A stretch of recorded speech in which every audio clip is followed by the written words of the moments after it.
Do you want to start a business in 2025? Great. But let's pause for a second, because while the idea of being your own boss sounds amazing, some businesses are more likely to fail than others. In fact, the stats might surprise you. Let's talk about the types of businesses you might not want to start. And more importantly, why they often don't make it past year one. First up, independent e-commerce stores. These have an 80% failure rate, making them one of the riskiest ventures you can try. Why? Well, the competition is relentless. You're not just up against other small businesses, you're taking on the giants too. Let's go!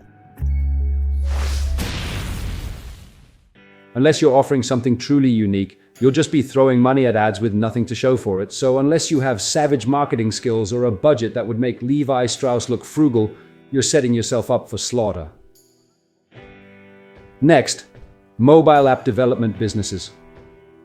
These have a 70%, 80% failure rate. And while it might seem like a golden opportunity, the reality is brutal. The app market is flooded, and even if you have a killer idea, getting people to download and stick with your app is a battle. On top of that, development isn't cheap. If you don't secure funding or hit the right audience, you'll end up with a very expensive lesson that takes years to recover from. And then there are tech startups. These also face a 70% failure rate, but for different reasons. Many fail because they solve problems that nobody actually has. The dreaded poor product market fit.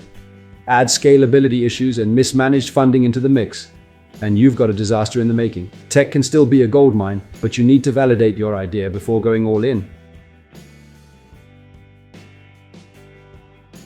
Restaurants and cafes? The classic dream of owning your little corner coffee shop.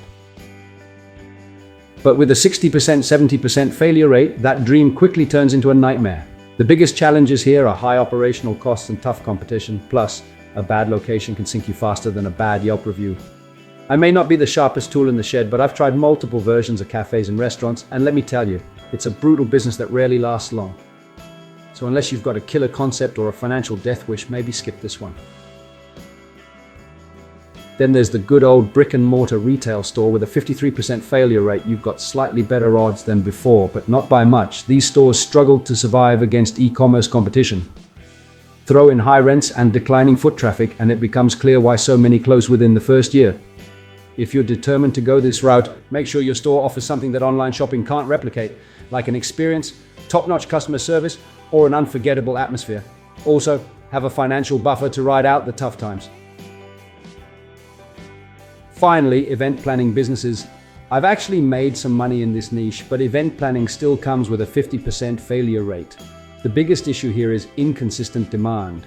You're relying on word-of-mouth marketing, and if the economy slows down, events are often the first thing people cut back on.